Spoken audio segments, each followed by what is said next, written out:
వాక్యములో నుండి ఈ 2025వ సంవత్సరం కొరకు ఇవ్వబడిన సార్వత్రిక సంఘ వాగ్దానాల్లో మనం రెండో వాగ్దానాన్ని ధ్యానం చేస్తున్నాము. ఉదయకాలం కూడా మనం చూసాము. ఈ సమయం కూడా అదే వాక్యాన్ని మనం చదువుకుంటాం. నిర్గమాకాండము 34 అధ్యాయం. నిర్గమాకాండం 34 అధ్యాయము అందరం కలిసి 10వ వచనాన్ని మనం చదువుకుంటాం. నిర్గమాకాండము 34 అధ్యాయము 10వ వచనము అందరం కలిసి చదవండి. అందుకు ఆయన, ఇదిగో నేను ఒక నిబంధన చేయుచున్నాను, భూమి మీద ఎక్కడనైనాను ఏ జనములనైనా చేయబడిన అద్భుతములు నీ ప్రజలందరి ఎదుట చేసేదను. నువ్వు ఏ ప్రజలు నడుమున్నావో ఆ ప్రజలందరూ యెహోవా కార్యమును చూచెదరు. నేను నీళ్ళు చేయబోనది భయంకరమైనది. ప్రభు వాక్యాన్ని దీవించి మనందరితో కూడా మాట్లాడును గాక. మనం గమనించామంటే మనకిచ్చిన మాట, ఇదిగో నేను అద్భుతములు చేసేదను. ఉదయకాలం మనం ఆరాధనలు చూసాము. మన దేవుడు ఎలాంటి అద్భుతములు చేయగలడు అని చూడటానికి ఒక నీటిని గురించి మనం 5 సందర్భాలు చూసాం. కనుక ఎందుకంటే ఇశ్రాయేలు ప్రజలు జీవితాల్లో చేసిన అద్భుతాలు మనం చూసినప్పుడు, మొదటిది ఆయన ఎర్ర సముద్రాన్ని పాయలుగా చేశాడు. కనుక ఆ నీటి నుంచి వాడిని నడిపించాడు దారిగా చేసి. రెండోది మనం చూసాము, మారా నీటిని మధురముగా చేశాడు, చేదును మధురముగా చేశాడు. కనుక అంత మాత్రమే కాదు, చెడిపోయిన నీటిని మంచి నీటిగా చేశాడు. కనుక ద్రాక్షరసం నీళ్లను ద్రాక్షరసముగా మార్చాడు. అందువాత హాగరు కోసం అరణ్యం నీటి ఓటలు పుట్టించాడు అని మనం చూస్తూ వచ్చాం. కనుక ఆ నీటి మీద నడిచిన దేవుడు ఇలాగా ఎన్నో అద్భుతాలు ఆయన చేస్తూ వచ్చాడన్న విషయం మనం చూస్తూ వచ్చాం. అందుకే వాళ్ళు పాడుపడారు. నిర్గమాకాండం 15:11 ఆయన అద్భుతములు చేయువాడు, స్తుతికీర్తన బట్టి పూజ్యుడు, పరిశుద్ధతను బట్టి మహనీయుడని వాళ్ళు దేవుడిని ఆరాధిస్తూ వచ్చారు. కానీ ఈ రెండో వర్తమానంలో దేవుడు అద్భుతములు చేసేది వాస్తవం. దేవుడు అద్భుతాలు చేస్తాడు, చేయగలడు కూడా. అయితే ఆయన అద్భుతాలు చేయాలంటే మనం ఎలా జీవించాలి, ఎవరి జీవితాల్లో ఈ అద్భుతాలు చూస్తారు అని చెప్పడానికి కనుక దేవుని యొక్క వాక్యం నుంచి ఒక 7 సంగతులు మీకు జ్ఞాపకం చేయాలని కోరుతున్నాను. ఈ 7 సంగతులు మనం ఎప్పుడైతే మనం కలిగి ఉంటామో, 7 లక్షణాలు కూడా దేవుడు తప్పనిసరిగా దేవునికి అద్భుతాలు మనం చూస్తాం. కాబట్టి 7 కూడా మరి ప్రాముఖ్యమైన విషయాలుగా మనం జ్ఞాపకం చేసుకుంటాం. కాబట్టి దేవుడు అద్భుతాలు చేయాలంటే ఈ 7 లక్షణాలు, 7 సంగతులు మనం కలిగి ఉండాలి. చూడండి, మొట్టమొదటిది ఎప్పుడు అద్భుతం మనం చూడగలమంటే ఉండవలసిన మొదటి సంగతి మత్తయి సువార్త 13వ అధ్యాయం. మత్తయి సువార్త 13వ అధ్యాయము. ఈ అద్భుతాలు మనం పొందాలంటే మనలో ఉండవలసిన మొదటి లక్షణం మత్తయి సువార్త 13వ అధ్యాయము 58వ వచనము అందరం కలిసి. మత్తయి సువార్త 13వ అధ్యాయము 58వ వచనము అందరం కలిసి మనం చదువుకుంటాం. మత్తయి 13:58 చదవండి. వారి అవిశ్వాసాన్ని బట్టి ఆయన అక్కడ అనేక అద్భుతములు చేయలేదు. కాబట్టి ఈ ఊరు ఏంటంటే యేసు ప్రభు వారి సొంత ప్రాంతానికి వెళ్ళాడు. 53 పైన యేసు ఈ మాటలు చెప్పి చాలించి తర్వాత ఆయన అక్కడ వెళ్ళి స్వదేశములకు వచ్చి సమాజ మందిరముల వారికి బోధించెను. అందువల్ల వారు ఆశ్చర్యపడి ఈ జ్ఞానమును ఈ అద్భుతములు ఇతను ఎక్కడి నుండి వచ్చినవి, ఇతను వడ్లవాని కుమారుడు కాడా, ఇతని తల్లి పేరు మరీ కాదా, యాకోబు, యోసే, సీమోన్, యోధను వారు ఇతని సహోదరులు కారా, ఇతని సహోదరి అందరూ మనతోనే ఉన్నవారు కారని ఇతనికి కార్యములన్నీ ఎక్కడ వచ్చని చెప్పుకోవచ్చు. ఆయన విషయమై అభ్యంతరపడి. యేసు ప్రభువారు పుట్టిందేమో బెత్లెహేం అయితే పెరిగిందంతా కూడా నజరేతు. ఆ సొంత ప్రాంతానికి వచ్చినప్పుడు యేసు ప్రభువారు ఎన్నో అద్భుతాలు చేస్తున్నాడు. 54 అంటున్నాడు, ఈ అద్భుతాలన్నీ ఇతనికి ఎక్కడి నుండి వచ్చినవి అని మాట్లాడుకుంటూ ఆ చేసిన అద్భుతాలు చూస్తున్నారు. కానీ వారి లోపల ఏమి లేదంట, విశ్వాసం లేదు. 58లో చెప్పాడు, వారి అవిశ్వాసమును బట్టి ఆయనకు అనేక అద్భుతములు చేయలేదు. కాబట్టి ఈ నూతన సంవత్సరం మన జీవితంలో అన్నిటిలో కూడా మనం అద్భుతాలు పొందాలి అంటే మనం మనలో ఏముండాలంట, విశ్వాసం ఉండాలి. అందుకే ప్రభు అంటాడు, నీ నమ్మిక చొప్పున మీకు కలుగును గాక. మనం ఎంతైతే నమ్ముతామో దాన్ని బట్టి చేస్తాడు ఆయన మన జీవితంలో అద్భుతాలు. కనుక మనం నమ్మకుండా ఆయన చేయలేడు. మన లోపల విశ్వాసం లేకుండా మనం పొందలేం. మత్తయి సువార్త 9వ అధ్యాయం 29వ వచనం. మత్తయి సువార్త 9వ అధ్యాయము 9వ అధ్యాయం 29వ వచనం. వారు నమ్ముచున్నాము ప్రభువా అని ఆయనతో చెప్పిరి. అప్పటిని వారి కన్నులు ముట్టి మీ నమ్మిక చొప్పున మీకు కనుక చెప్పినంతలో వారి కన్నులు కట్టి నమ్మితేనే వాళ్ళు వచ్చారు. నమ్ముతున్నాం ప్రభు అన్నారు. మీ నమ్మిక చొప్పున మీకు కలుగును గాక. కాబట్టి దేవుడు చేస్తాడు అని మనం నమ్మాలి. అందుకే హెబ్రీ పత్రిక 11వ అధ్యాయం. ఆయనకు వచ్చేవాళ్ళు ఎట్లా రావాలంటే ఆయన వద్దకు హెబ్రీ పత్రిక 11వ అధ్యాయము అందరం కలిసి హెబ్రీ పత్రిక 11వ అధ్యాయం 6వ వచనం కూడా మనం అందరం కలిసి చదువుదాం. హెబ్రీ పత్రిక 11వ అధ్యాయము 6వ వచనం. విశ్వాసము లేకుండా దేవునికి ఇష్టం అసాధ్యము. దేవుని వద్దకు వచ్చేవాడు ఆయన ఉన్నాడని తను వెదకువారికి ఫలము దయచేయవాడని నమ్మవలెను కదా. కాబట్టి దేవుని విశ్వాసము లేకుండా మనం దేవునికి ఇష్టం కాలేము. అలాగే దేవుని వద్దకు వచ్చేటువంటి వాడు ఎట్లా రావాలంటే ఆయన ఉన్నాడు, ఆయన చేస్తాడు, వెదుకు వారికి ఫలము ఇస్తాడని నమ్మాలి. కనుక అదే విశ్వాసం. అందుకే విశ్వాసానికి నిర్వచనం కూడా 5వ అధ్యాయం 11వ అధ్యాయం 1వ వచనం 11:1. విశ్వాసం అనేది నిరీక్షింపబడేట నిజ స్వరూపము అదృశ్యమైన ఉన్నవాటికి రుజువునై ఉన్నది. విశ్వాసం అంటే ఏంటంటే అదృశ్యమైనవి ఉన్నవి అని నమ్మాలి. మన ఎదురుగా లేదు కానీ అది ఉంది అని నమ్మటమే విశ్వాసం. కాబట్టి అలా భక్తులు ఎంతో మంది కనుక విశ్వాసంతో జీవించారు. అందుకే అబ్రహాంది ఎలాంటి విశ్వాసం అంటే ఎక్కడికి వెళ్ళాలో కూడా తెలియకుండానే బయలుదేరాడంట. చూడండి ఆ మాట కూడా 8వ వచనం. హెబ్రీ పత్రిక 11వ అధ్యాయం 8వ వచనం. ఎలాంటి విశ్వాసం అంటే అబ్రహాం పిలువబడినప్పుడు విశ్వాసం బట్టి ఆ పిలుపుకు లోబడి తన స్వాస్థ్యముగా పొందిన ప్రదేశమునకు బయలువెళ్ళిను. మరి ఎక్కడికి వెళ్ళవలనో అది ఎరుగక బయలువెళ్ళిన. అది విశ్వాసం. అబ్రహాం దేవుడు చెప్పాడు వెళ్ళాలంటే ఎక్కడికి వెళ్ళాలో కూడా తెలియదు, కానీ దేవుడు చెప్పాడు బయలుదేరి అంతే. అది విశ్వాసం. దేవుడు నడిపిస్తాడు, దేవుడు తీసుకెళ్తాడు. కాబట్టి ఈ నూతన సంవత్సరంలో మనం అద్భుతాలు మన జీవిత యాత్రలో పొందాలి అంటే మన లోపల ఏమన్నారంట విశ్వాసము. అక్కడ ఎన్నో అద్భుతాలు చేయాలనుకున్నాడు తన సొంత ప్రాంతంలో, కానీ వాళ్ళ లోపల విశ్వాసం లేదు. అంతా ఉందంట అవిశ్వాసం అని చెప్పి ఆ లోపల వాళ్ళందరి లోపల ఏముందంట అవిశ్వాసం. ఆ అవిశ్వాసాన్ని బట్టి యేసు వారు ఆశ్చర్యపోయాడు. మార్కు సువార్త 6వ అధ్యాయం. ఇన్ని చేసిన మీరు నమ్మరా అని చెప్పేసి యేసు వారు వాళ్ళ అవిశ్వాసాన్ని బట్టి ఆయన ఏం చేస్తాను చూడండి ఆశ్చర్యపోతున్నాడు. మార్కు సువార్త 6వ అధ్యాయం. ఇది కూడా అదే సందర్భం, నజరేతులోనే ఆ సందర్భమే. మార్కు సువార్త 6వ అధ్యాయం 5వ వచనం. మార్కు సువార్త 6వ అధ్యాయము 5వ వచనం. అందువల్ల కొద్దిమంది మీద రోగుల మీద చేతులుంచి వారిని స్వస్థపరుచు తప్ప ఏ అద్భుతమును ఆయన అక్కడ చేయజాలకపోయాను. ఆయన వారి అవిశ్వాసమునకు ఆశ్చర్యపడెను. కాబట్టి ఎంత అవిశ్వాసము మీరు చూసే నమ్మరని చెప్పి యేసుప్రభువు వారు ఏదో కొన్ని అద్భుతాలు చేశాడు, కానీ ఈ మిగతా చేయలేకపోయాడు. కనుక చేయజాలకపోయాను. వారి యొక్క అవిశ్వాసం అనేది అద్భుతాలను నివారించింది. కాబట్టి ఈ సంవత్సరం అంతా మాట్లాడుతున్నాడు దేవుని యొక్క అద్భుతాలు మనం చూడాలంటే మనము విశ్వాసముతో నింపబడాలి. అందుకే ప్రభు వచ్చే దినాల్లో విశ్వాసం పోగొట్టుకునే దినాలు ఉన్నాం కాబట్టి మన విశ్వాసం వృద్ధి కావాలి. అందుకే లోకాసువార్త 17:5 అపోస్తలులు అంటారు 17:5 ప్రభా మా విశ్వాసమును వృద్ధి పొందించు అంటున్నారు. కాబట్టి నూతన సంవత్సరంలో మన జీవిత అద్భుతాలు పొందాలంటే విశ్వాసం ఉండాలి. విశ్వాసము ద్వారా అద్భుతం అనేది జ్ఞాపకం చేసుకుంటాం. ఇది మొదటి ప్రాముఖ్యమైన సంగతి. ఎవరైతే దేవుని మీద విశ్వాసం ఉంచుతారో నమ్మకం ఉంచుతారో తప్పనిసరిగా వారి జీవితంలో అద్భుతాలు చూస్తారు. మొదటిది. రెండోది చూడండి, అద్భుతాలు చూడాలంటే మనం రెండో లక్షణం యెహోషువ గ్రంథం 3వ అధ్యాయం. యెహోషువ గ్రంథము 3వ అధ్యాయము 5వ వచనము అందరం కలిసి మనం చదువుకుంటాం. యెహోషువ గ్రంథం 3వ అధ్యాయము 5వ వచనం. యెహోషువ 3:5. మరియు యెహోషువ రేపు యెహోవా మీ మధ్య అద్భుత కార్యములు చేయను గనుక మిమ్మును మీరు పరిశుద్ధపరచుకుని జనులకు ఆజ్ఞ ఇచ్చెను. రెండవది అద్భుతం చూడాలంటే యెహోషువ అంటున్నాడు ఇశ్రాయేలు ప్రజలారా రేపు దేవుడు అద్భుతం చేయబోతున్నాడు.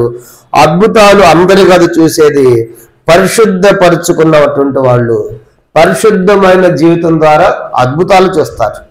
పరిశుద్ధులు అద్భుతాలు చూస్తారు, పరిశుద్ధ జీవితం. కాబట్టి ఇది కూడా చాలా ప్రాముఖ్యమైనది దేవుని బిడ్డలంగా. ఎందుకంటే ఆయన పరిశుద్ధుడు కాబట్టి ఆయన అంటాడు నేను పరిశుద్ధులైన ప్రకారం మీరును సమస్త ప్రవర్తన పరిశుద్ధులై ఉండు అంటాడు. పరలోకంలో దోతలు పరిశుద్ధులు పరిశుద్ధులు పరిశుద్ధుని మానక రాత్రి పగళ్ళు గాన ప్రతిగానాలు చేస్తూ ఉన్నారు. కాబట్టి పరిశుద్ధ జీవితం లేకుండా మనం అద్భుతాలు చూడలేము. కాబట్టి లోకములో కనుక పరిశుద్ధత కోల్పోయి అవినీతితో అక్రమంతో ఉంటే మనం అద్భుతాలు పొందలేము, అద్భుతాలు చూడలేము. కాబట్టి పరిశుద్ధమైన జీవితం ఇది చాలా ప్రాముఖ్యమైనది. అందుకంటున్నాడు యెహోషువ, ఇశ్రాయేలు ప్రజలారా అద్భుతాలు చూడాలంటే యెహోవా అద్భుత కార్యాలు జరిగిస్తాడు, కానీ మిమ్మల్ని మీరు పరిశుద్ధపరచుకోండి. అపవిత్రత లేకుండా, మాలిన్యం లేకుండా, లోకం అంటకుండా ఈ లోకములో పరిశుద్ధంగా మనం జీవించాలి. అది ప్రభు కోరుతున్నాడు. కనుక ఆయన ఆశ ఏంటంటే ఆయన పరిశుద్ధుడు కాబట్టి ఆయన పిల్లలు, ఆయన ప్రజలు కూడా పరిశుద్ధులుగా జీవించాలి. దానికోసమే ఆయన లోకములోని వేరు చేశాడు. లేవియాకాండము 20వ అధ్యాయం. కనుక లేవియాకాండం లోకములో నుండి ఆయన బయటికి తీసుకొచ్చాడు, ఐగుప్తు నుంచి బయట తీసుకొచ్చాడు. కారణం ఏంటంటే మీరు పరిశుద్ధులుగా ఉండాలి. లేవియాకాండం 20వ అధ్యాయం. నా వారుగా ఉండాలి. లేవియాకాండం 20వ అధ్యాయము 26వ వచనం. లేవియాకాండం 20వ అధ్యాయము 26వ వచనం చదవండి. మీ యెహోవాను నేను పరిశుద్ధులను, మీరు నా వారై ఉన్నట్లు అన్యజనులను మిమ్మును వేరుపరిచితిని. నేను పరిశుద్ధును. మీరు అన్యజనుల నుంచి బయటకు ఎందుకు తీసుకొచ్చానంటే, ఐగుప్తు నుంచి ఎందుకు బయట తీసుకొచ్చానంటే మీరు నా వారుగా ఉండాలి. ఎందుకంటే నేను పరిశుద్ధుని కాబట్టి నాలాగా ఉండాలి. అందుకే లేవియాకాండం 19వ అధ్యాయం. లేవియాకాండం 19వ అధ్యాయం మొదటి 2 వచనాలు. 19వ అధ్యాయం మొదటి 2 వచనాలు. మరి యెహోవా మోషేకి ఇలాగ సెలవిచ్చెను, ఇశ్రాయేలు సర్వ సమాజంతో ఇట్లు చెప్పుము, మీరు పరిశుద్ధులై ఉండవలను, మీ దేవుడైన యెహోవాకు నేను పరిశుద్ధులై ఉన్నాను. కాబట్టి మోషే చెప్తాడు, దేవుడు మోషే ఇలాగ చెప్పి ఇశ్రాయేలుకు, కనుక నేను మీరు పరిశుద్ధులుగా ఉండాలి. ఎందుకంటే నేను పరిశుద్ధుని కాబట్టి మీరు కూడా పరిశుద్ధులుగా ఉండాలి. కాబట్టి ఆయన ఎట్లా ఉన్నాడో మనం కూడా అలాగ ఉండాలంట. మొదటి యోహాను పత్రిక 3వ అధ్యాయం. ఆయన ఎట్టివాడో మనము కూడా అట్టివారిగా ఉండాలి. అది ఆయన ఆశ. మొదటి యోహాను పత్రిక 4వ అధ్యాయం. మొదటి యోహాను పత్రిక 4వ అధ్యాయము 17వ వచనం. మొదటి యోహాను 4:17. తీర్పు దినమందు మనకు ధైర్యం కలిగినట్లు దీనివల్ల ప్రేమ మనలో పరిపూర్ణం చేయబడినది. ఏలైనగా ఆయన ఎట్టివాడై ఉన్నాడో మనము కూడా ఈ లోకములో అట్టివారమై ఉన్నాం. ఆయన ఎట్టివాడు పరిశుద్ధుడు కనుక ఈ లోకం మనం కూడా పరిశుద్ధుడు. కనుక ఆయన ఎట్టివాడో మనం కూడా అట్టివారు ఉండాలి. నేను పరిశుద్ధుడు, మీరు పరిశుద్ధులుగా ఉండాలి. కాబట్టి మన జీవితంలో అద్భుతాలు చూడాలంటే రెండవదిగా పరిశుద్ధ జీవితం. అందుకే యోసేపుని మనం చూసినప్పుడు, దానియేలు జీవితాలు చూసినప్పుడు వారి జీవితాల్లో ప్రాముఖ్యం మనకు కనపడేదేంటి? పరిశుద్ధత. యోసేపు పాపం చేయడానికి సమీపంగా వచ్చింది కనుక పోతీఫరు భార్య పాపం చేయమని, కానీ యోసేపు పాపం నుండి పారిపోయాడు. అందుకు అద్భుతం. జైల్లో అద్భుతమే, జైల్లో నుంచి బయటికి రావడం అద్భుతమే, గుంటల నుంచి బయటికి రావడం అద్భుతమే, గుంటల నుంచి బయటికి రావటం, జైలు నుంచి బయటికి రావటం. అంత మాత్రమే కాదు, ఆ దేశం అంతటి కూడా ఒక ఏలిక ప్రధానమంత్రిగా కాగలిగాడు యోసేపు. కాడి మీద యోసేపు జీవితంలో మనకేం కనపడుతుంది? పరిశుద్ధత. అలాగే దానియేలు జీవితం కూడా. దానియేలు 1:8 రాయబడింది, అపవిత్రం తను అపవిత్రుడు కాకూడనట్లు ఆ భోజనాన్ని నిరాకరించాడు. కాబట్టి అలాంటిది దానియేలు ఆ దేశం అంతటికి ఏమయ్యాడు? ప్రధానమంత్రి అయ్యాడు. కారణం ఏంటంటే పరిశుద్ధ జీవితం. ఇలాగ ఎంతో మంది భక్తులు మనకు కనబడతారు. కాబట్టి పరిశుద్ధ జీవితం ద్వారా అద్భుతాలు చూస్తాం. ఊహించండి, ఒక దాసుడిగా వెళ్ళినటువంటి యోసేపు ఐగుప్తు దేశానికి దాసుడిగా వెళ్ళి బందీగా పోయి ఆ దేశానికి ప్రధానమంత్రి అయ్యాడు. దానియేలు కూడా చెరపట్టబడి బబులోను దేశం పోయి అన్యుల దేశం మీద ఏమయ్యాడు? ఆయన ప్రధానమంత్రి అయ్యాడు. ఎలా సాధ్యమైంది? ఇవన్నీ కూడా ఇవన్నీ అద్భుతాలు. పరిశుద్ధ జీవితం ద్వారా దేవుడు అద్భుతాలు చేస్తాడు. ఊహించండి, ఒక దాసుడు ఒక బానిస ప్రధానమంత్రి అవుతాడా? కనుక యోసేపులో జరిగింది, దానిలో జరిగింది. కారణం ఏంటంటే వాళ్ళు పరిశుద్ధంగా జీవించారు. కాబట్టి అందుకే ఈ నూతన సంవత్సరంలో పరిశుద్ధత అనేది చాలా ప్రాముఖ్యమైనది. అది జ్ఞాపకం చేసుకుని అలా పరిశుద్ధంగా మనం జీవించాలని ప్రభు కోరుతున్నాడు. ఇది రెండవ ప్రాముఖ్యమైన సంగతి. మొదటిది విశ్వాసము ద్వారా అద్భుతము, రెండవదిగా పరిశుద్ధ జీవితం ద్వారా అద్భుతం. మూడవది చూడండి, అద్భుతాలు పొందాలంటే మూడవదిగా చూడాలంటే గలతీ పత్రిక 3వ అధ్యాయం. గలతీయులకు రాసిన పత్రిక 3వ అధ్యాయము 5వ వచనం. గలతీ పత్రిక ఇది 3వ సంగతి. గలతీ పత్రిక 3వ అధ్యాయము 5వ వచనం మనం చదువుకుంటాం. గలతీ 3:5 అందరం కలిసి. గలతీ పత్రిక 3:5. ఆత్మను మీకు అనుగ్రహించి మీలో అద్భుతములు చేయించేవాడు ధర్మశాస్త్ర సంబంధ క్రియల వలన లేక విశ్వాసముతో వినటం వల్ల చేయించున్నాడు. గమనించాలంటే ఆత్మను మీకు అనుగ్రహించి మీలో అద్భుతములు చేయించేవాడు. కానీ అద్భుతం జరగాలంటే ఆత్మ ద్వారా, పరిశుద్ధాత్మ ద్వారా సాధ్యం. కాబట్టి ఆత్మను అనుగ్రహించి మనలో అద్భుతాలు చేస్తున్నాడు. అంటే మనం ఆత్మానుసారముగా జీవించాలి అన్న దేవుని యొక్క ఆశ. ఎప్పుడైతే ఆత్మను పొందిన మనము ఆత్మానుసారంగా జీవించాలి, శరీరానుసారంగా కాదు. ఆత్మానుసారంగా జీవించినప్పుడు మనం అద్భుతాలు పొందుతాం, అద్భుతాలు చూస్తాం. అద్భుతాలు చూడాలంటే మూడవదిగా ఆత్మానుసారముగా జీవించాలి. కానీ గలతీలు ఏమైపోయారంట? పైన 3వ వచనం, పైన 3. మీరంత అవివేకులైతే మొదట ఆత్మానుసారముగా ఆరంభించారు, ఇప్పుడు శరీరానుసారంగా పరిపూర్ణవుతారా? కాబట్టి మొదట ఆత్మీయంగా ఉన్నారు కదా, ఇప్పుడు ఏమొచ్చింది మీకు? ఎవరు మిమ్మల్ని అడ్డగించాడు? గలతీ 5:7. గలతీ పత్రిక 5వ అధ్యాయము.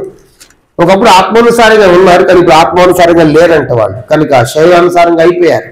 గలతీ 5:7. మీరు బాగా పరిగెత్తుచుంటుంది, సత్యమునకు విధేయులు కాకుండా మిమ్మల్ని ఎవడు అడ్డగించాను? కాబట్టి ఎవడు మిమ్మల్ని ఆపేశాడు? ఓ గలతీయులారా, ఎందుకు మీరు ఆత్మానుసారంగా ఉండి ఇప్పుడు శరీరానుసారంగా అయిపోతున్నారు? కాబట్టి ఆత్మానుసారంగా ఉండండి, అద్భుతం చేస్తాడు దేవుడు. అందుకే అదే గలతీ పత్రిక 5వ అధ్యాయం 16వ వచనం. గలతీ 5:16.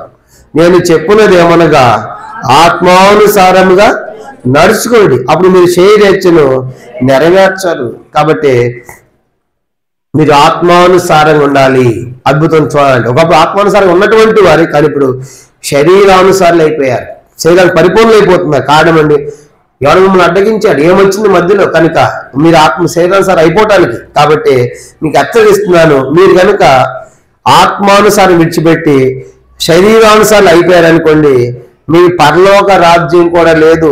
21వ వచనం, 21. భేదములు, విమతములు, అసూయలు, మత్తతులు, అల్లరితోగున ఆటపాట మొదలవి వీటిని గురించి ముందు చెప్పిన ప్రకారం ఇప్పుడు వీటిని చేయవారు దేవుని రాజ్యమును స్వతంత్రించుకున్నది మీతో స్పష్టంగా చెప్పుచున్నాను. ఎవరికి దేవుని రాజ్యం లేదు? శరీరానుసారులు. చెప్పండి, ఎవరికంట?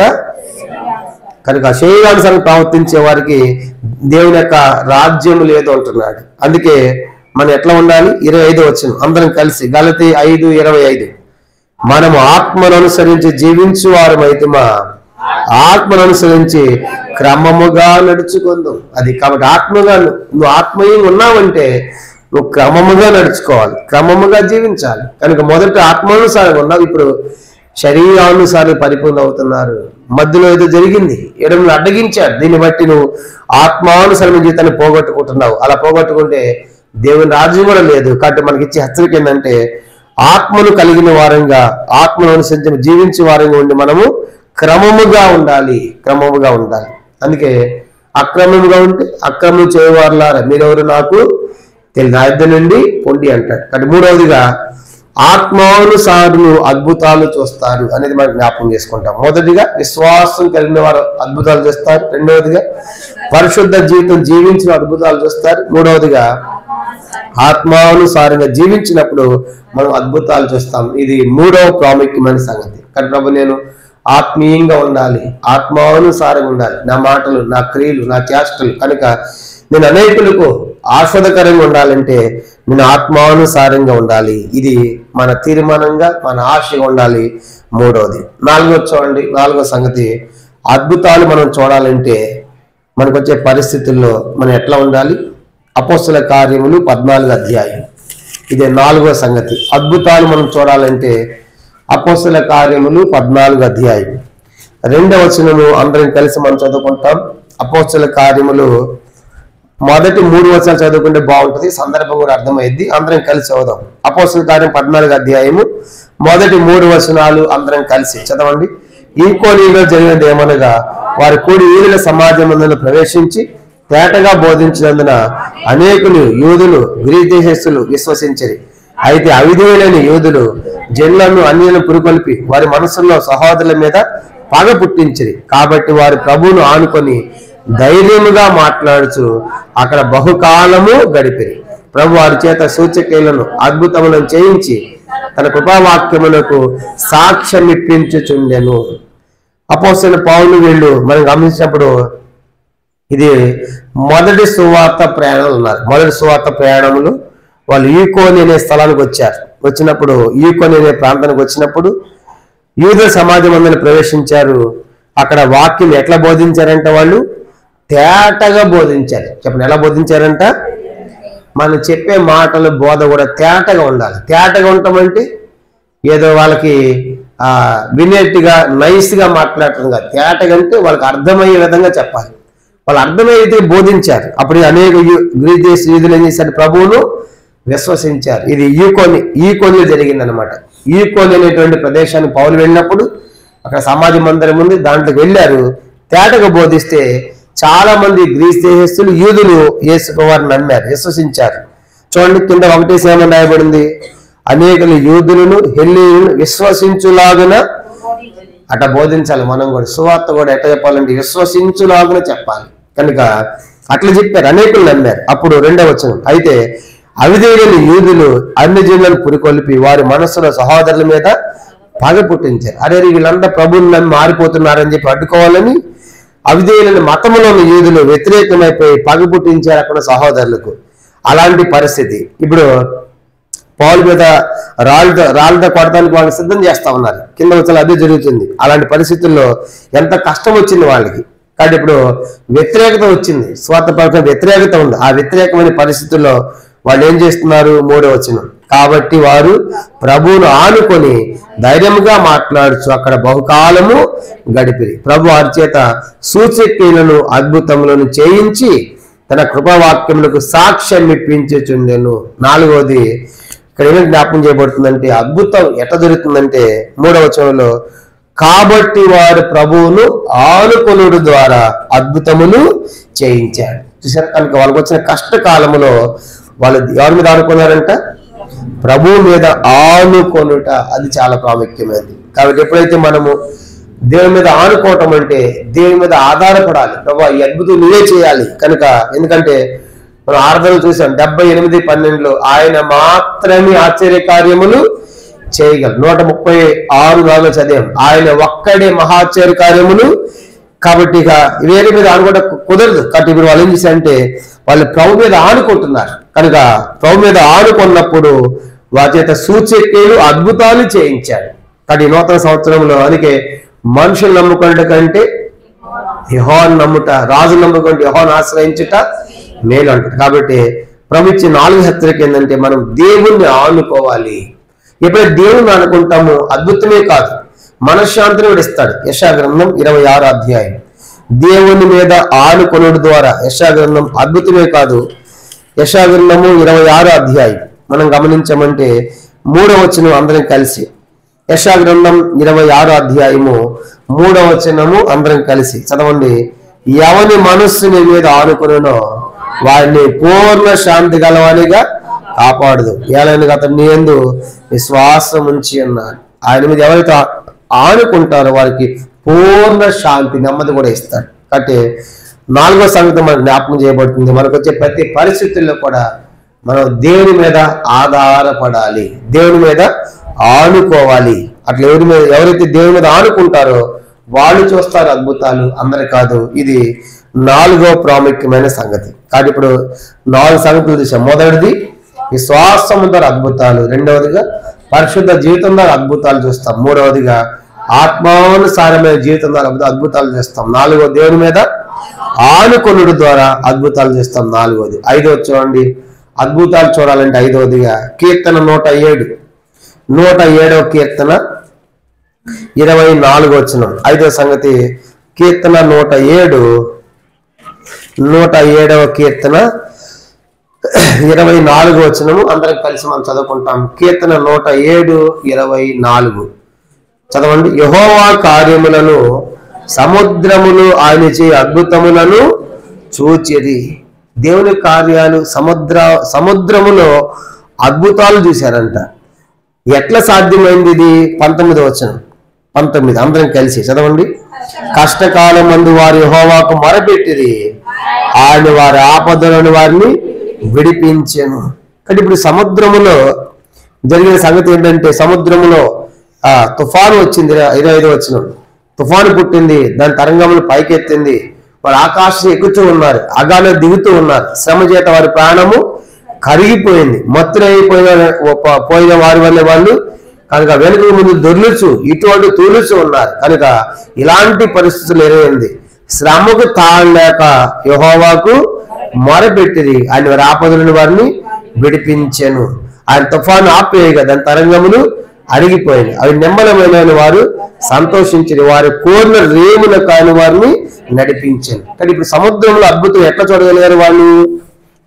కష్టకాలం మంది యెహోవాకు మొరపెట్టుట ద్వారా. అంటే 5వది మనకు జ్ఞాపం చేయబడుతుంది, ప్రార్థన ద్వారా అద్భుతం. చెప్పండి ఏంటంట? ప్రార్థన. ఎప్పుడైతే ఆ సముద్రములో మునిగిపోయే పరిస్థితుల్లో ఉన్నారో వాళ్ళు దేవుడికి మొరపెడుతున్నారు. దేవుడు మొరపెడుతున్నప్పుడు అద్భుతం చేస్తున్నాడు. కాబట్టి ప్రార్థన ద్వారా అద్భుతాలు మనం చూస్తాం. అందుకే ప్రార్థనకు అసాధ్యమైనది ఏది కూడా లేదు. మీరు ఇద్దరు ఏకీభవించి భూమి మీద ఏది అడుగుతారో నేను అది పరలోకమందు విప్పుతాను అంటాడు మత్తయి సువార్త 18వ అధ్యాయం. ఇద్దరు చాలంట, ముగ్గురు చాలంట అద్భుతాలు చేయటానికి. మత్తయి సువార్త ఏకీభవించేసేసే ప్రార్థన. మత్తయి సువార్త 18వ అధ్యాయం మనం గమనించామంటే, మత్తయి సువార్త ప్రభువారు చెప్పిన మాట, మత్తయి సువార్త 18వ అధ్యాయం.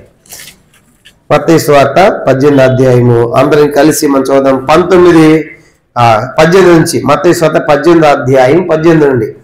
భూమి మీద మీరు వేటిని బంధించారు పరలోకమందును బంధింపండు, భూమి మీద మీరు వేటిని ఇప్పుతారు పరలోకమందు ఇవ్వండి అని మీతో నిశ్చయముగా చెప్పుచున్నారు. మరియు మీలో ఇద్దరు తాము వేడుకొను దేని గుర్చేనను భూమి మీద ఏకీభవించినలా అది పరలోకమందున నా తండ్రి వలన వారికి దొరికిన మీతో చెప్పుచున్నాను. ఎలాగా ఇద్దరు ముగ్గురు నా నామం ఎక్కడ కూడి ఉందరో అక్కడ నేను వారి మధ్య ఉందని చెప్పారు. కాబట్టి ఇద్దరు ముగ్గురుగా చేసే ప్రార్థన కూడింటి వారి మధ్యలో ఉండి వాటిని బంధిస్తాను, వాటిని విప్పుతాను అంటాడు. ఇలాంటి అద్భుతాలు చూడాలంటే ఈ నూతన సంవత్సరం 5వ సంగతి ప్రార్థన.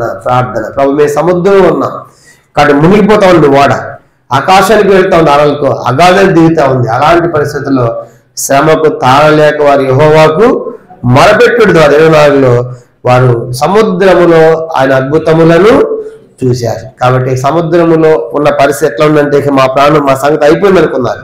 అలాంటి పరిస్థితులు దేవుడు అద్భుతం చేశారు. ఆ యొక్క తుఫాను ఆపేశాడు, గాలిని ఆపేశాడు, సముద్రాన్ని నెమ్మలపరిచారు. వారు కోరిన రేవులకు ఆయన వారిని నడిపించారు. కారణం ఏంటంటే ప్రార్థన ద్వారా. కాబట్టి నూతన సంవత్సరంలో మనము అద్భుతాలు పొందాలి అంటే ప్రార్థన ద్వారా అద్భుతాలు మనం చూడగలం. మనకు వచ్చే పరిస్థితుల్లో మన వెంటనే దేవుని వైపు తిరిగి ఆయనకు మొరపెట్టినప్పుడు ఆయన ఎలాంటి అద్భుతాలు మన జీవితంలో చేసేవాడుగా మనం చూస్తాం. ఇది 5వ ప్రాముఖ్యమైన సంగతి, ప్రార్థన ద్వారా అద్భుతం మనం చూస్తాం. 6వ చూడండి. 6వది మత్తయి సువార్త 7వ అధ్యాయం. అద్భుతాలు చూడాలంటే మత్తయి సువార్త 7వ అధ్యాయము. మత్తయి సువార్త 7వ అధ్యాయం 22వ వచనము అందరం కలిసి మనం చదువుకుంటాం. మత్తయి సువార్త 7వ అధ్యాయము 22వ వచనము అందరం కలిసి చదవండి. ఆ దినమందు అనేకులు నన్ను చూచి ప్రభా నేను నీ నామమున ప్రవచింపలేదా, నీ నామమున దయ్యం వెలగొట్టలేదా, నీ నామమున అనేకమైన అద్భుతములు చేయలేదా అని చెప్పుదురు. అప్పుడు నేను మిమ్మల్ని ఎన్నడూ ఎరుగును, అక్రమం చేయవారులారా నా యొద్ద నుండి పొందిన వారితో చెప్పుదును. ఈ సందర్భం ఏంటంటే యేసుపాదం కొంతమంది వచ్చి ప్రభా నీ నామమును మేము అద్భుతములు చేయలేదా? జరిగిన అద్భుతాలు జరిగినాయి, వాళ్ళు చేసిన కూడా జరిగినాయి. కానీ అద్భుతాలు వాళ్ళు చేసి ఎందుకు జరిగినాయి? వాళ్ళు ఏ నామములు చేశారు? యేసు నామములు చేశారు. యేసు నామములు అద్భుతాలు జరుగుతాయి, కనుక భక్తులు జరుగుతాయి, భక్తిహీనులు కూడా జరుగుతాయి కొన్నిసార్లు. ఎందుకంటే యేసు నామం అంటే అపవాదికి ఏంటి? భయం, అది పారిపోతుంది యేసు నామం అంటే కొన్నిసార్లు. కనుక అది వీళ్ళు కూడా అద్భుతాలు చేశారు కానీ మరి యేసు నామం అద్భుతాలు చేసినప్పుడు యేసు వాళ్ళు మెచ్చుకోవాలి కదా, శబాష్ మంచిది అనాలి కదా. అలా అనలేదు ఆయన. ఎవరు మిమ్మల్ని చేయమన్నా నా నామములో నేను చెప్పిన మాట చేయకుండా, నేను చెప్పింది చేయకుండా మీ ఇష్టానుసారం చేసి ఇచ్చినప్పుడు నేను ఎట్లా దాన్ని ఒప్పుకుంటాను? నేను చెప్పలేదు కదా చేయమని, మీ అంతటా మీరు చేశారు. అంటే నేను చెప్పింది చేయకుండా మీ ఇష్టానుసారం చేసినప్పుడు ఎట్లా నేను స్వీకరిస్తాను?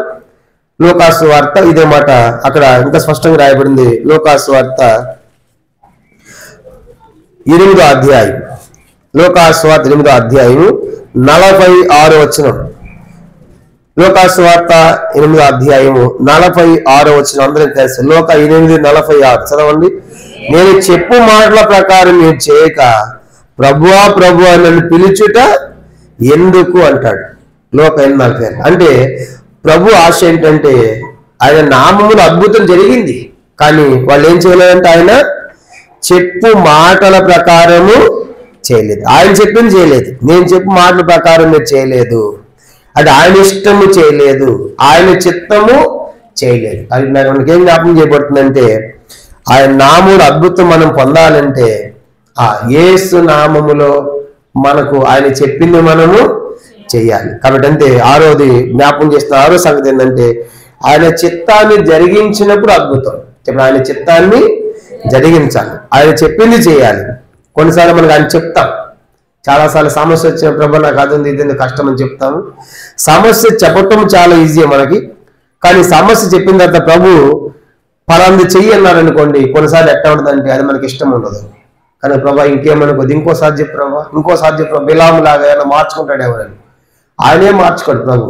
ఆయన చెప్పింది మనము చెయ్యాలి అంతే. కానీ ఆయన చెప్పింది చేయకుండా చేస్తే కొన్నిసార్లు అద్భుతాలు జరగచ్చేమో, కానీ ఆయన అంటాడు నేను నీకు చెప్పలేదు కదా, అది మేము పంపలేదు కదా. అందుకు ఇరిమియా అంటాడు నేను ప్రవక్తలను పంపకుండా వారు పరిగెత్తి వచ్చి వస్తున్నారు, వాళ్ళు ప్రవచిస్తున్నారు, నేను వాళ్ళకి చెప్పలేదు, నేను వాళ్ళు ప్రవచించమనలేదు, నేను వాళ్ళకి పంపలేదు అంటాడు. కాబట్టి ఆరోదిగా ఆయన నామమును కలిగినటువంటి మనము ఆయన చిత్తాన్ని చెయ్యాలి. ఆయన చిత్తాన్ని నెరవేర్చినప్పుడు అద్భుతాలు మనం చూస్తాం. కాబట్టి ఎవరైతే దేవుని యొక్క చిత్తాన్ని నెరవేరుస్తారో ఆయన చిత్తము నెరవేర్చు ద్వారా సంతోషం పొందుతాం. అందుకే 40వ కీర్తన దావీదు ఏమంటాడు, కీర్తన 40వ కీర్తనలో దేవాని చిత్తం నెరవేర్చుట నాకు సంతోషం, నువ్వే చెప్తావో అది చేయటం నాకు సంతోషం. కీర్తన 40వ కీర్తన అందరం కలిసి 8వ వచనం. 40వ కీర్తన 48వ వచనం. నా దేవా నీ చిత్తము నెరవేర్చుట నాకు సంతోషం, నీ ధర్మశాస్త్రం నా ఆంతర్యములో ఉన్నది. కాబట్టి దేవుని యొక్క చిత్తాన్ని నెరవేర్చుట ద్వారా మనకి సంతోషం ఉంటుంది, దేవుని కూడా సంతోషపడతాడు. అందుకే 136వ కీర్తన 10వ వచనం. 136వ కీర్తన ఇది మన తీర్మానం ఉండాలి. ప్రభా నీ చిత్తానుసారంగా జీవించే వ్యక్తులను నన్ను సిద్ధపరచు. 143వ కీర్తన క్షమించి 143వ కీర్తన 143వ కీర్తన 10వ వచనం. 143:10 చదవండి. నీవే నా దేవుడవు, నీ చిత్తానుసారంగా ప్రవర్తించడం నాకు నేర్పు, దయగల నీ ఆత్మ సమగల ప్రదేశం మీద నడిపించను గాక. కాబట్టి ఆరో సంగతి ప్రభు నేను నీ చిత్తాన్ని చెయ్యాలి. ఆయన నామములో అద్భుతాలు మనం చూస్తాం కనుక ఆయన నామములో ఆయన చిత్తాన్ని మనం జరిగించినప్పుడు, అందుకే పేతురు యోహాను అంటాడు కదా అపోస్తలుల 3వ అధ్యాయంలో, నజరేయుడైన యేసు నామమున నువ్వు లేచి నడువని కుట్టివారికి ఏమొచ్చాయంట, కాళ్ళు వచ్చాయి. అద్భుతాలు చూస్తాం ఆయన నామం ఎప్పుడంటే ఆయన చిత్తాన్ని చేసినప్పుడు. అందరికి కాదు అద్భుతాలు చూసేది దేవుని చిత్తము నెరవేర్చుట. భక్తంకులు చెప్పాడు క్రైస్తవ జీవితంలో గొప్ప ఆధిక్యత ఏంటంటే దేవుని చిత్తమును ఎరిగి చేయుటే అన్నాడు. కాబట్టి ఎన్నోసార్లు దేవుని చెప్తాం కానీ ఆయన చెప్పింది మనం చెయ్యం. ఎందుకంటే మన లోపల ఏది ఫిక్స్ అయిపోయి ఉంటాము అదే మనం జరగాలని కోరుకుంటాం. కానీ యేసు వారు భూమి మీద ఉన్నంత కాలం కూడా ఆయన ఇష్టం ఎక్కడ చేయలేదు. యోహాను సువార్త 5వ అధ్యాయం. యేసు వారు తన ఇష్టము ఆయన ఎప్పుడు చేయలేదు. భూమి మీద ఉన్నంత కాలము తండ్రి యొక్క చిత్తమే చేశాడు. యోహాను 5వ అధ్యాయము 30వ వచనం. యోహాను సువార్త 5వ అధ్యాయం 30వ వచనం కూడా, నా అంతట నేను ఏమీ చేయలేను, నేను విన్నట్లుగా తిరిగి తీర్చున్నాను, దాన్ని పంపిన వాని చిత్త ప్రకారమే చేయకూడదు గాని నా ఇష్ట ప్రకారము కనుక నా తీర్పు న్యాయమైంది. కనుక ఈ లోకం అంతటా నేనేమి చేయట్లా. నేనేం చేసినప్పుడు కూడా నన్ను పంపిన వాడు తండ్రి ఉన్నాడు, ఆయన చిత్త ప్రకారం చేస్తాను, నా ఇష్టానుసారం నేను చెయ్యను. చివరికి సిలువ దగ్గర కూడా అంటాడు, ఆ గిన్నె తండ్రి నీ చిత్తము అయితే గిన్నె ఆది నుండి మళ్ళీ నా ఇష్టము నా చిత్తము నీ చిత్తమే సిద్ధించునుగాక. చివరికి తండ్రికి చిత్తం అప్పగించుకున్నాడు. కాబట్టి చివరి వరకు యేసుప్రభువారు తండ్రి యొక్క చిత్తాన్ని జరిగించాడు. అందుకే ఆయన చిత్తము చేయడం ద్వారా అద్భుతాలు మనం చూస్తాం. ఇది 6వ ప్రాముఖ్యమైన సంగతి. 7వ ఆఖరి చదివి మనం ముగించుకుంటాం. అద్భుతాలు పొందాలి అంటే చూడాలంటే 7వది మనం చూడండి. న్యాయాధిపతుల గ్రంథము 6వ అధ్యాయం. న్యాయాధిపతులు 6వ అధ్యాయము 13వ వచనం.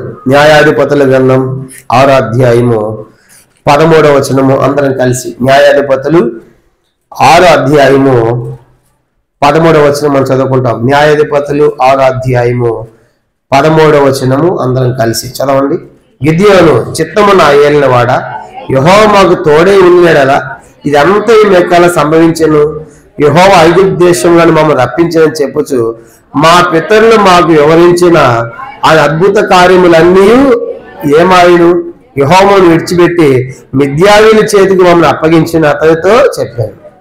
గిద్యోను భయపడి దాక్కొని మిద్యానీయులకు దాక్కొని మరి గోధుమలు తెల్లగొడుతున్నారు గాను చాటున ఉండి. అప్పుడు ఒక దూత ప్రత్యక్షమై పరాక్రమ బలాఢ్యుడా యెహోవా నీకు తోడై ఉన్నాడు అని చెప్తా ఉంటే అంటున్నాడు, దేవుడు మాకు తోడై ఉంటే ఆయన అద్భుత కార్యాలన్నీ ఏమైపోయినాయి?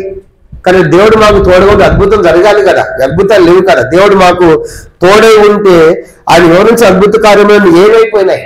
ఎందుకు మమ్మల్ని విడిచిపెట్టాడు? ఎందుకు మేము మిద్యానీయుల చేతికి వెళ్ళాం అని ఆయన మాట్లాడుతున్నాడు. అంటే గిద్యోను ఉద్దేశం ఏంటంటే దేవుడు తోడై ఉంటే చెప్పండి ఏముంటాయి?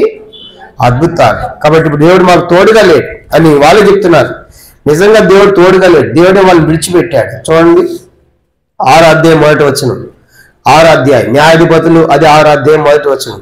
ఇశ్రాయేలు యెహోవా దృష్టికి దోషులైన ఉందన యెహోవా ఏండ్లు వాళ్ళ మిద్యానీయులకు అదన్నమాట. కనుక దేవుడు వాళ్ళు నేను మీతో ఉండను కనుక మీరు నాకు దోషులు అయిపోయారు కాబట్టి నేనే అప్పగిస్తున్నా. ఎవరికి అప్పగించాడు?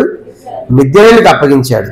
అప్పుడు వాళ్ళు మిద్యానీయుల చేతిలో ఉండి బాధలు పడి మొరపెట్టారు. 6వ వచనం 6 చివరిలో మిద్యానీయుల మిక్కిలి వచ్చినప్పుడు వారు యెహోవాకు మొరపెట్టిరి. 7వ వచనం మిద్యానీయుల వాళ్ళ బాధను బట్టి ఇశ్రాయేలు యెహోవాకు మొరపెట్టగా. చూసారా, దేవుడు తప్పు చేసినప్పుడు పాపం చేసినప్పుడు దేవుడు అప్పగించాడు, శత్రులకు దేవుడే అప్పగించాడు.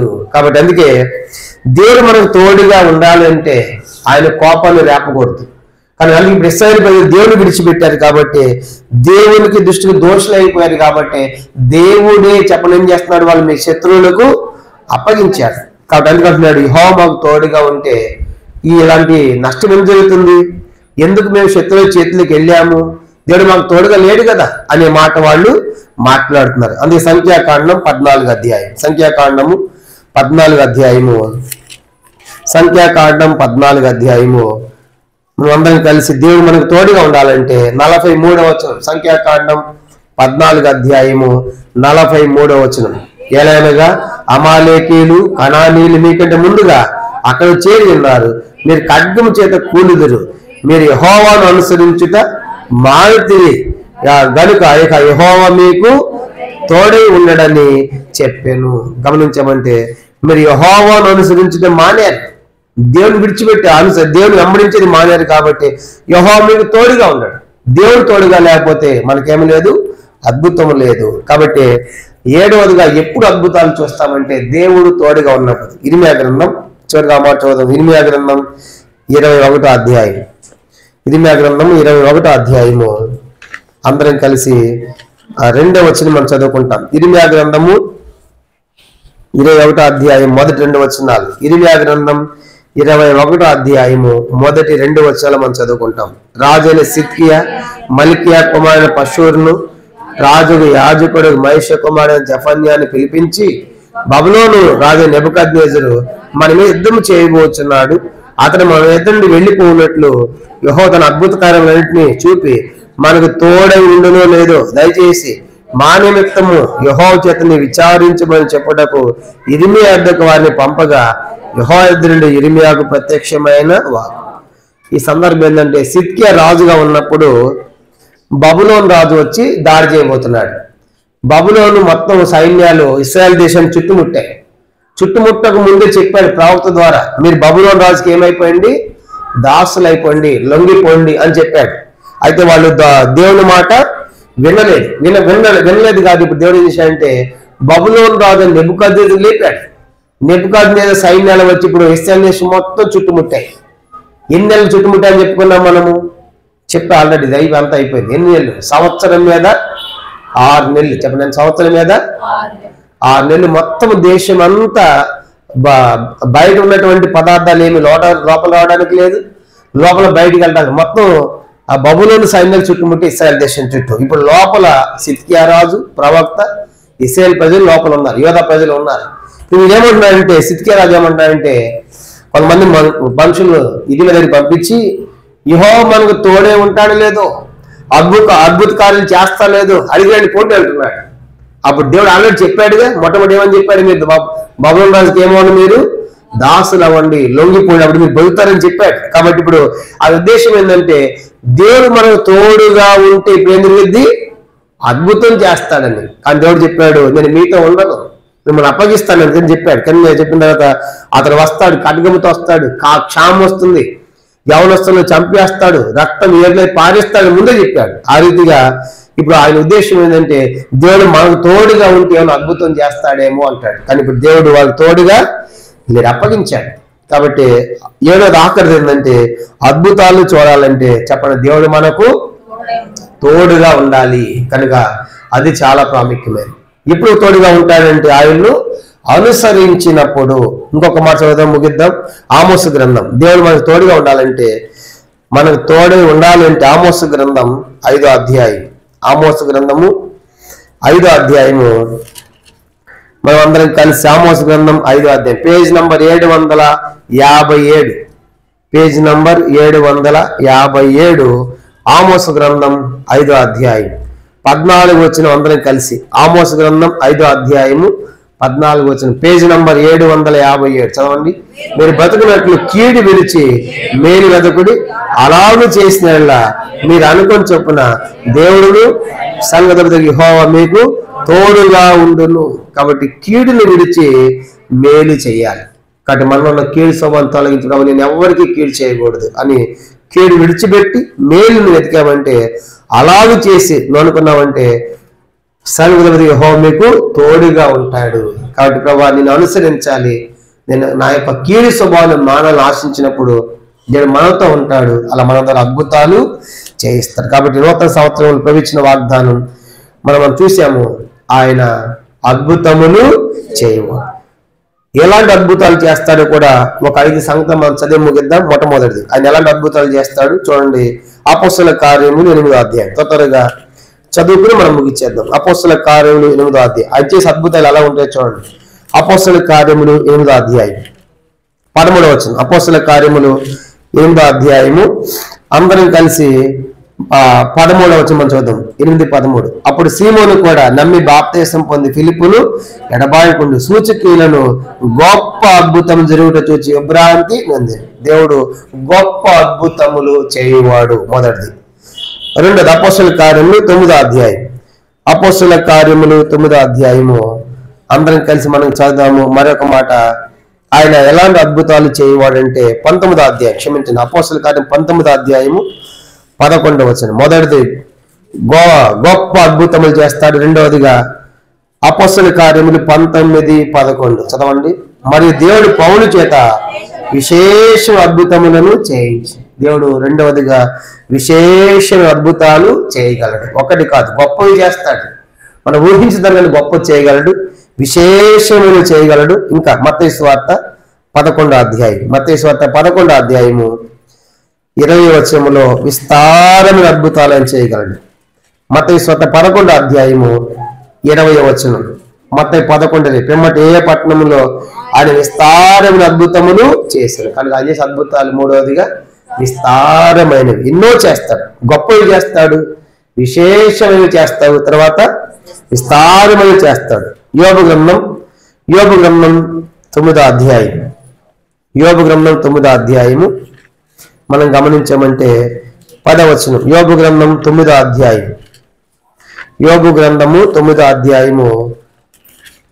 యోబు గ్రంథం 9వ అధ్యాయం 10వ వచనము అందరం కలిసి చదవండి.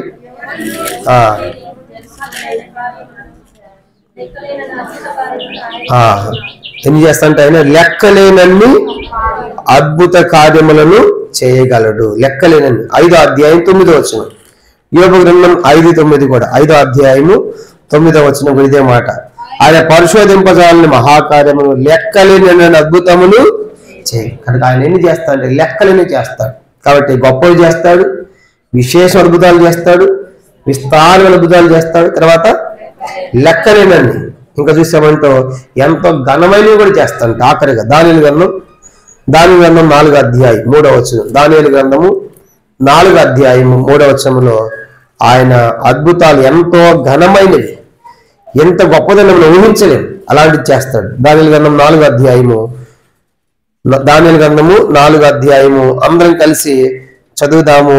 3వ వచనం అందరం కలిసి చదవండి. ఆయన సూచకులు ఎంతో బ్రహ్మాండమైనవి, ఆయన అద్భుతములు ఎంతో ఘనమైనవి, ఆయన రాజ్యము శాశ్వత రాజ్యము, ఆయన ఆధిపత్యము తరతరము నిలుచు. కాబట్టి ఆయన అద్భుతములు ఎంతో ఘనమైనవి. కాబట్టి ఇప్పుడు మొదటిది ఆయన గొప్ప అద్భుతాలు చేస్తాడు, రెండవదిగా విస్తారమైనవి చేస్తాడు, మూడవదిగా విశేషమైనవి, రెండవది, మూడవదిగా విస్తారమైనవి చేస్తాడు, నాలుగవదిగా లెక్కలేని చేస్తాడు, ఐదవది ఘనమైనవి చేస్తాడు. ఎప్పుడంటే 7 విషయాలు. ఇప్పుడు మొదటిది విశ్వాసము ద్వారా, రెండవదిగా పరిశుద్ధ జీవితం ద్వారా, మూడవది ఆత్మ ద్వారా, ఆత్మానుసారం జీవించారు, నాలుగవదిగా ఆయన మీద ఆనుకొని ఆయన మీద ఆధారపడినప్పుడు, ఐదవదిగా ప్రార్థన ద్వారా, ఆరవదిగా ఆయన చిత్తాన్ని ఆయన చెప్పింది చేయడం ద్వారా, ఏడవదిగా ఆయన మనకు తోడుగా ఉండు ద్వారా. కాబట్టి ఈ నూతన సంవత్సరాలు తీర్మానం చేసుకుంటాం. అలాగూ అద్భుతములు మన వ్యక్తిగత కుటుంబ సంఘ జీవితాల్లో దేవుడు ఇలాంటి అద్భుతములు చేయను గాక. ప్రభు తన వాక్యాన్ని దీవించును గాక. ఆమేన్. మోకరించండి, ప్రార్థన చేసుకుంటాం. ఈ వాక్య వెలుగులో మన వ్యక్తిగత జీవితాన్ని స్వపరీక్ష చేసుకుని ప్రభువుకు అప్పగించుకుంటాం.